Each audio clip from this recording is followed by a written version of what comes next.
دیکھنے والے کہا کرتے ہیں اللہ اللہ، یاد آتا ہے خدا دیکھ کے صورت تیری۔ اللہ نے صورت ہی ایسی بنائی، جمال ہی ایسا دیا، خوبصورتی ہی ایسی دی کہ جو حضور کو دیکھتے وہ دیکھتے ہی رہ جاتے۔ تو کتنے لوگ تھے کہ جنہوں نے محض حضور کو دیکھا، پھر اس کے بعد لب کھلے تو کلمہ ہی جاری ہوا۔ وہ خوبصورتی اور وہ جمال اللہ نے اپنے محبوب کو عطا کیا۔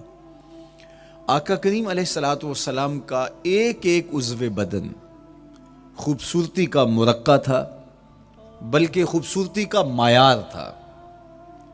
حسن کیا ہوتا ہے، حسن کا معیار کیا ہوتا ہے، جمال کسے کہتے ہیں، خوبصورتی کی تعریف کیا ہے، اعضائے محمد صلی اللہ علیہ وآلہ وسلم کا توازن دیکھ لو، تمہیں پتہ چلے گا کہ حسن کسے کہتے ہیں۔ حضور علیہ السلام کو اللہ تعالیٰ جل شانہ نے جو حسن بخشا، جو جمال دیا، جو خوبصورتی دی، وہ حضور کے مبارک قدموں سے اس کا انداز کیجئے کہ جس کے قدم اتنے سونے ہیں اس کا چہرہ کتنا سونا ہوگا۔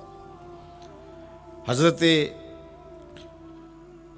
عبداللہ بن بریدہ رضی اللہ تعالی عنہ حضور کے مبارک قدموں کا ذکر کرتے ہوئے وصف جمال محمد کی کہانی چھیڑتے ہیں اور فرماتے ہیں کانا رسول اللہ صلی اللہ علیہ وآلہ وسلم احسن البشر قدما، کہتے ہیں کہ کائنات میں جتنے سونے قدم میرے حضور کے تھے کسی کے تھے ہی نہیں۔ جو جمال اللہ نے حضور کے مبارک قدموں کو دیا تھا، اللہ اکبر، وہ کسی اور کا مقسوم نہیں تھا۔ خوبصورت قدم۔ اور حضرت انس رضی اللہ تعالیٰ عنہ، حضرت ابو ہریرہ رضی اللہ تعالیٰ عنہ، اور حضور کے وصاف ہیں حضرت ہند بن ابی حالہ رضی اللہ تعالیٰ عنہ، یہ حضور کا حلیہ بیان کرتے ہیں۔ حضرت امام حسن بن علی رضی اللہ تعالیٰ عنہ نے حضرت ہند بن ابی حالہ کو ایک دن کہا کہ مجھے اپنے آقا و مولا کا حلیہ بتاؤ، تو انہوں نے حضور کا حلیہ بیان کیا۔ یہ حضور کے وصاف ہیں، چونکہ انہوں نے حضور علیہ السلام کو بہت قریب سے دیکھا اور آقا کریم علیہ السلام کی زیارت سے مالا مال ہوئے۔ ویسے حضرت امام حسن نے بھی تو حضور کو دیکھا تھا، اور بھی اصحاب نے حضور کو دیکھا تھا۔ یہاں یہ بات دلچسپی سے خالی نہیں ہے کہ صحابی ہی تب بنتا ہے جب وہ حضور کو بنظر ایمان دیکھے، لیکن صحابہ ایک دوسرے سے پوچھتے تھے کہ بتاؤ حضور کیسے تھے؟ میاں تم نے نہیں دیکھا؟ تو وہ کہتے تھے دیکھ کر بھی نہیں دیکھا۔ صرف چند لوگ ہیں جو حضور کا حلیہ بیان کرتے ہیں۔ اس کی کیا وجہ؟ تو علماء نے لکھا کہ حضور کے چہرے پہ جلووں کی تابش ایسی تھی اور حضور کا جمال ایسا تھا اور اس کی چمک ایسی تھی کہ کسی میں ہمت ہی نہیں تھی کہ وہ جی بھر کے دیکھ سکے۔ تو بعد میں ایک دوسرے سے پوچھتے تھے بتاؤ تم نے دیکھا تو حضور کیسے تھے؟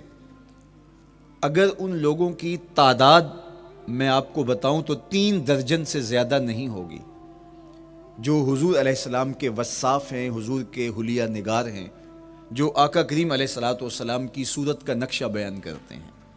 دیکھا 1,24,000 اصحاب نے ہے، لیکن جو وصف بیان کرتے ہیں، شمائل رسول کو بیان کرتے ہیں، ان کی تعداد 3 درجن سے زیادہ نہیں ہے۔ اور یہ بھی وہ لوگ ہیں جنہوں نے حضور کو بچپن میں دیکھا، جنہوں نے حضور کو سوئے ہوئے دیکھا، حضور کو بہت قریب سے دیکھا۔ حضور علیہ الصلوۃ والسلام کے پاس ان کا آنا جانا بہت زیادہ تھا، اس طرح انہوں نے حضور علیہ السلام کو دیکھا۔ حضرت حسان بن ثابت رضی اللہ تعالی عنہ فرماتے ہیں کہ میں جو حضور کا حلیہ بیان کرتا ہوں تو اس کا سبب یہ ہے کہ میرے پاس حضور کو دیکھنے کا ایک طریقہ آ گیا تھا۔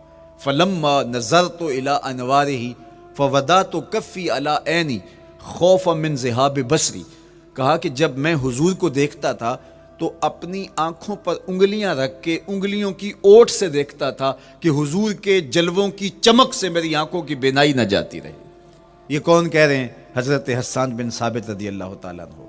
اور آپ جانتے ہیں حضرت حسان بن ثابت رضی اللہ تعالی عنہ شاعر ہیں، اور شاعر حسن دیکھنے میں بڑا دلیر ہوتا ہے، اور یہ حسن بھی ابھی پوشیدہ ہے، 70,000 بشریت کے پردے ڈالے گئے ہیں۔ اگر یہ حسن بے نقاب ہوتا تو کوئی جلووں کی تاب ہی نہ لا سکتا۔ یہی بہتر ہے کہ وہ پردے میں رو پوش رہے، وہ اگر پردہ اٹھا دے تو کسے ہوش رہے۔ کس کی ہمت تھی؟ اب چھپا ہوا مستور حسن بھی اگر دیکھتے ہیں تو آنکھوں پہ انگلیاں رکھ کے دیکھتے ہیں، اور بیان کرنے والوں کی تعداد میں نے عرض کی کہ 3 درجنوں سے زائد نہیں ہے۔ تو یہ وہ لوگ ہیں جنہوں نے حضور کو دیکھا۔ اب امام حسن پوچھ رہے ہیں حضرت ہند بن ابی حالہ رضی اللہ تعالی عنہ کو کہ آپ نے حضور کو دیکھا تو مجھے بتائیے میرے نانا کا جمال کیسا تھا۔ تو حضرت ہند بن ابی حالہ نے حضور کا حلیہ بیان کیا۔ تو جب حضور کے قدموں کی کہانی انہوں نے بیان کی تو حضرت ہند بن ابی حالہ نے کہا کان نبیو صلی اللہ علیہ وآلہ وسلم شسن القدمین والکفین، حضور علیہ السلام کے مبارک قدم اور حضور کی ہتھیلیاں پر گوشت تھے۔ یہ حضور علیہ السلام کے مبارک قدموں کا جمال بیان کرتے ہیں۔ اللہ اکبر۔ اور حضور علیہ السلام کے قدموں کے بارے میں امام ترمذی جو شمائل میں حدیث لائے ہیں اس میں انہوں نے یہ بھی بیان کیا کان رسول اللہ صلی اللہ علیہ وسلم مسیح القدمین، حضور علیہ السلام کے مبارک قدم ملائم تھے، خوبصورت تھے، کھردرے نہیں تھے، کوئی پھٹن نہیں تھی۔ عمومی طور پہ قدم پھٹ جاتے ہیں اور ایڑیاں بہت سارے لوگوں کی پھٹ جاتی ہیں تو وہ خوبصورتی باقی نہیں رہتی۔ تو وہ کہتے ہیں کہ حضور مسیح القدمین تھے، اور جب آقا کریم علیہ الصلوۃ والسلام کے مبارک قدموں پہ پانی ڈالا جاتا تو وہ ڈھل کے نیچے چلا جاتا۔ یہ تھا حضور کے قدموں کا حسن اور حضور کے قدموں کا جمال۔ اچھا، آقا کریم علیہ السلام کی جو مبارک ایڑیاں تھیں وہ زیادہ پر گوشت نہیں تھیں، ان کے اوپر گوشت زیادہ نہیں چڑھا تھا، اس لیے کہ ایڑیوں کا زیادہ پر گوشت ہونا ایڑیوں کے حسن کو زائل کر دیتا ہے۔ حسن کا مرقع ہی جمال مصطفیٰ ہے، تو اس لیے اللہ نے ایک ایک عضو کو تراش کر کے بنایا ہے، بلکہ پوچھ پوچھ کے بنایا ہے۔ جس طرح حسان بن ثابت رضی اللہ تعالی عنہ کہتے ہیں کأنک قد خلقت کما تشاء، محبوب مجھے تو یوں لگتا ہے جس طرح آپ کے رب نے آپ کو آپ سے پوچھ کے بنایا ہے کہ محبوب بتاؤ کہ میں آپ کے اعضاء کو کیسے توازن اور کیسے حسن اور کیسے جمال دوں۔ تو حضور کی مبارک ایڑیاں یہ پرگوشت نہیں تھیں، باقی حضور کے پاؤں پرگوشت تھے اور کوئی پھٹن نہیں تھی، بالکل نرم گداس اور بالکل جو ہے وہ ملائم تھے، اور جب پانی ڈالا جاتا تو پانی ڈھل کے نیچے 1 سیکنڈ میں آ جاتا۔ یہ اللہ نے محبوب کو حسن دیا۔ حضرت ہند بن ابی حالہ نے کہا کہ حضور کے مبارک تلوے جو تھے وہ درمیان سے اٹھے ہوئے تھے، ایڑیوں سے لے کر کے انگلیوں تک یہ تلوہ کہلاتا ہے، جو اس کا نچلا حصہ جو زمین سے مس کرتا ہے، اور اس میں جو درمیان والا حصہ ہے یہ اٹھا ہوا ہو اور بالکل پاؤں سیدھا نہ ہو تو یہ پاؤں کا حسن ہے۔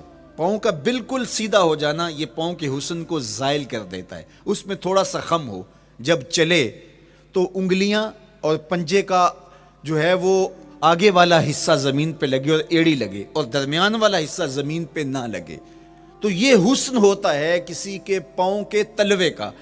اللہ نے محبوب کے مبارک قدم کی پشت کو بھی حسن دیا، حضور کے تلووں کو بھی حسن دیا، حضور کی ایڑیوں کو بھی حسن دیا۔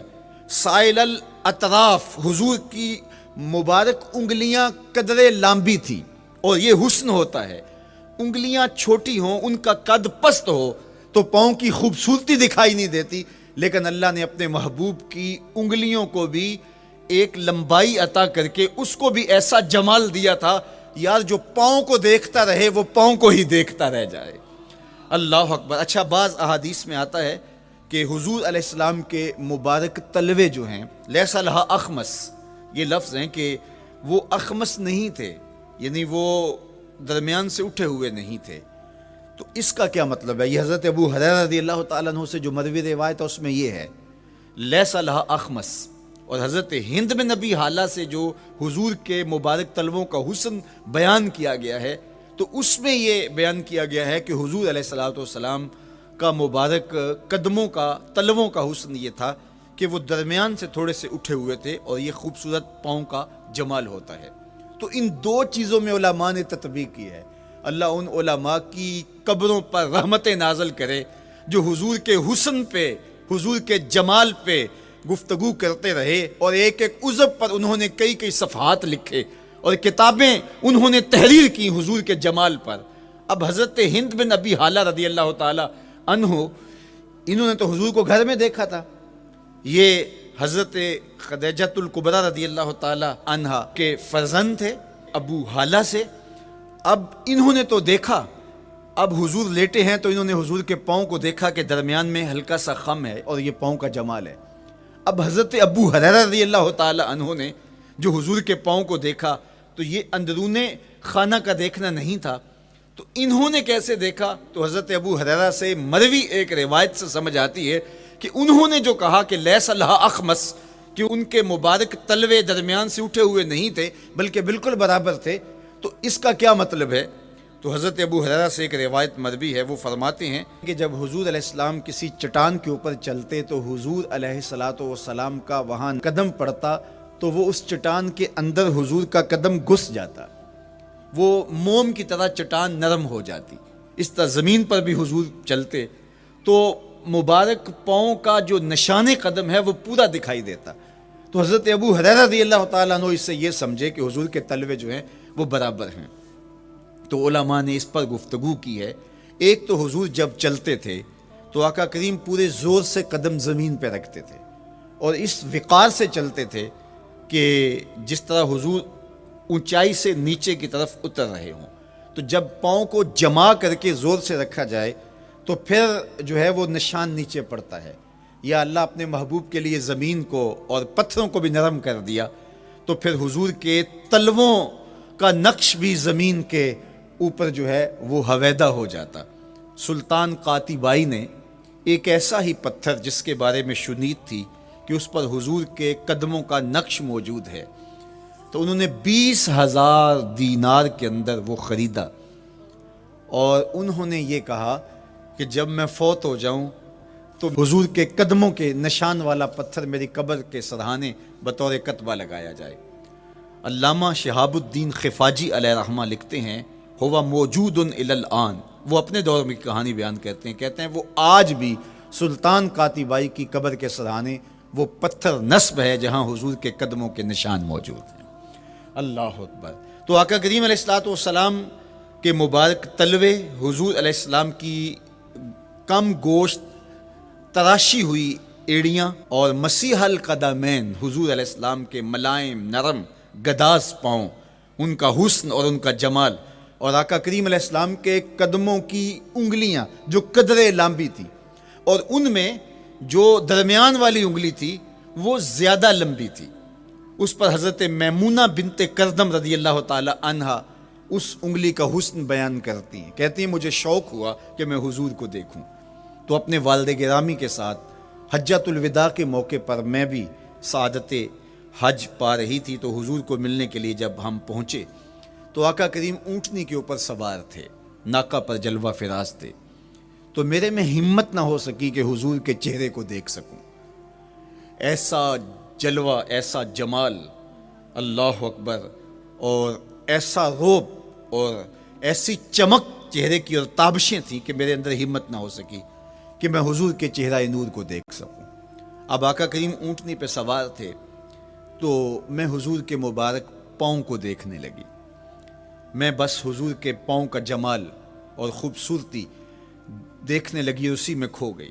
اب حضرت میمونہ بنت کردم رضی اللہ تعالی عنہا حضور کے مبارک قدموں کی ایک انگلی کا حسن بیان کرتی ہیں۔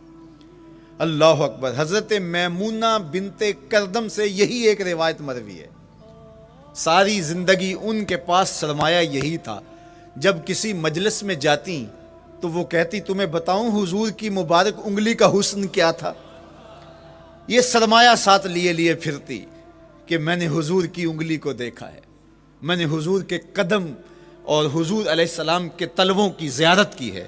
تو وہ اس حسن کو بیان کرتے ہوئے کہا کرتی تھی فما نسیتو فی ما نسیتو طولا اصبع قدمہ السبابہ علی سائر اصابعہ، جو سبابہ انگلی ہے، انگوٹھے کے ساتھ والی انگلی کو سبابہ انگلی کہتے ہیں، اور اس کے ساتھ والی انگلی کا جو قد دراز تھا اور باقی انگلیوں کی نسبت وہ انگلی لمبی تھی، کہا اس کا حسن آج بھی میری نگاہوں میں گھومتا رہتا ہے اور ہر وقت میرے تصور میں رہتا ہے، میرے تصور سے کبھی اس انگلی کا جمال ہی ختم نہیں ہوا، انگلی کا حسن ہی کبھی زائل نہیں ہوا، ہر وقت اس کے تصور میں کھوئی رہتی ہوں۔ یار چہرے کے جمال کو کون بیان کرے گا، یہاں تو انگلی کا حسن بیان نہیں ہو رہا۔ ابھی وہ شعر پڑھا جا رہا تھا نا کہ قدموں پہ جبیں کو رہنے دو، قدموں پہ جبیں کو رہنے دو، چہرے کا تصور مشکل ہے، قدموں پہ جبیں کو رہنے دو، چہرے کا تصور مشکل ہے، جب چاند سے بڑھ کر ایڑی ہے رخسار کا عالم کیا ہوگا، جب چاند سے بڑھ کر ایڑی ہے رخسار کا عالم کیا ہوگا۔ تو اللہ نے اپنے محبوب علیہ الصلوۃ والسلام کو وہ جمال، وہ خوبصورتی اور حضور کے مبارک قدم، حضرت عبداللہ بن بریدہ رضی اللہ تعالی عنہ سے مروی روایت، کان رسول اللہ صلی اللہ علیہ وآلہ وسلم احسن البشر قدما، کہتے ہیں جتنے سونے قدم، جتنے من مونے قدم میرے حضور کے تھے، اتنے سونے قدم کسی اور کے تھے ہی نہیں۔ اللہ نے اپنے محبوب کو وہ جمال، وہ خوبصورتی اور وہ نور عطا کیا تھا۔ اچھا، یہ قدم، یہ ایڑیاں، یہ مبارک تلوے اور یہ داراز انگلیاں اور ان انگلیوں کی چمک اور ان کی رنگت کا جمال اور خوبصورتی، جہاں اس کا صوری حسن تھا تو مانوی حسن بھی دیکھنے والا تھا۔ یہ قدم اٹھ جائیں اللہ اکبر تو تقدیر کے فیصلے ہوتے دکھائی دیتے ہیں۔ ان قدم کی اونچائی، ان قدم کی بلندیاں کہ عرش حق ان قدموں کے بوسے لے رہا ہے۔ اور میرے امام بولے، زہ عزت و اے طلائے محمد، زہ عزت و اے طلائے محمد، کہ ہے عرش حق زیر پائے محمد۔ قدموں کا حسن وہ بھی دیکھنے والا اور قدموں کی بلندی اور اونچائی اور اس کی شان و شوکت وہ بھی دیکھنے والی۔ اللہ اکبر۔ آقا کریم علیہ السلام حضرت ابو بکر صدیق کے ساتھ، حضرت عمر فاروق کے ساتھ اور حضرت عثمان غنی کے ساتھ احد پہاڑ پر تشریف لے گئے۔ یہ حدیث آپ نے بارہا علماء سے سنی ہے۔ احد کی چھاتی پہ جب حضور کے قدم آئے، اللہ اکبر، تو وہ خوشی سے جھوم اٹھا، مقدر جاگ گئے، بخت بیدار ہو گئے۔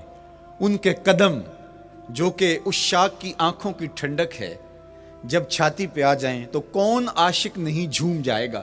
یہ تو حضور کے قدموں کے حسن کو بیان کیا جا رہا ہے، آپ کی روح رقص کر رہی ہے اور آپ کا دل جو ہے وہ ایک عجیب سرور اور کیف کی وادی میں اور ایک جو ہے وہ خوشیوں کے جو ہے وہ عالم میں نہال ہوتا چلا جا رہا ہے۔ لیکن یہ قدم جب چھاتی پہ آیا تو پھر احد، ظاہر تو پتھر ہے احد، لیکن حضور سے پتھر بھی پیار کرتے ہیں۔ فرمایا احد جبل یحبنا ونحبہ، احد ہم سے پیار کرتا ہے، پہاڑ ہے، پتھر ہے، لیکن ہم سے پیار کرتا ہے، ہم اس سے پیار کرتے ہیں۔ اتنا جمال آفریں ہے اور جس کے قدم اتنے سونے ہیں، پھر اس کے نقش قدم کو کیوں نہ تھام لیں، اس کے نقوش پا کو خضر راہ کیوں نہ بنا لیں، پھر ان کے اٹھنے والے قدموں پر اپنی زندگی کیوں نچھاور نہ کر دیں۔ اگر سر پہ رکھنے کو مل جائے نقش نال حضور تو کہیں کہ ہاں تاجدار ہم بھی ہیں۔ یعنی وہ قدم تو قدم رہا، اس قدم کی رعنائیاں، اس کی خوبصورتیاں، اس کا جمال اور اس کا حسن تو حسن رہا۔ جہاں وہ مبارک قدم لگا، جہاں وہ نقش لگا، اگر وہ نقش بھی سر پہ رکھنے کو مل جائے تو کہا کہ اگر سر پہ رکھنے کو مل جائے نقش نال حضور، حضور علیہ السلام کا قدم تو جزو بدن رسول ہے، حضور علیہ السلام کے مبارک قدموں میں وہ جو نالین تھی، اس نالین کا بھی نقش وہ اگر سر پہ رکھنے کو مل جائے تو ہم زمانے کے تاجدار کہلائیں گے، اور جن کے سر پہ حضور کا قدم آ جائے ان کا مرتبہ کیا ہوگا۔ تو یہاں اس نقش کو بھی دیکھیے، حضور کے مبارک قدموں میں جو نالین آیا اس کو نالین شریف کہتے ہیں، اس نال کو نال شریف یا ان نالین کو نالین شریف کہا جاتا ہے، اس لیے کہ وہ حضور کے مبارک جسم سے جڑ گئے، حضور سے ان کا ربط پیدا ہو گیا، وہ جزو بدن رسول نہیں ہیں، تو اس کا یہ مرتبہ ہے، تو پھر حضور علیہ السلام کی شان اور حضور کی عظمت کیا ہوگی، اللہ اکبر۔ بلکہ حضور علیہ السلام کے نالین جہاں رکھے جائیں، وہ کسی نے کہا نا کہ ذرے اس خاک کے تابندہ ستارے ہوں گے، ذرے اس خاک کے تابندہ ستارے ہوں گے جس جگہ آپ نے نالین اتارے ہوں گے۔ وہ جگہ جہاں حضور کے قدم نہیں، حضور کے قدموں سے مس ہوئے ہوئے نالین رکھے جائیں، وہاں جو ذرے اس نالین کے تلووں کو چومتے ہیں وہ بھی آسمان کے ستاروں سے اس شاخ کو حسین دکھائی دیتے ہیں، وہ بھی زیادہ چمکدار دکھائی دیتے ہیں، اور اس شاخ کی آنکھوں کا سرما اور ان کے دل کا قرار اور روح کی ٹھنڈک قرار پاتے ہیں۔ تو یہ ہے حضور علیہ السلام کی نسبت کا احترام اور حضور کی محبت کا اثر جو اس شاخ کے سینے میں محسوس کیا جاتا ہے۔ اللہ مجھے آپ کو اپنی خاص پناہیں، امان اور حفاظتوں کا حصاد بخشے۔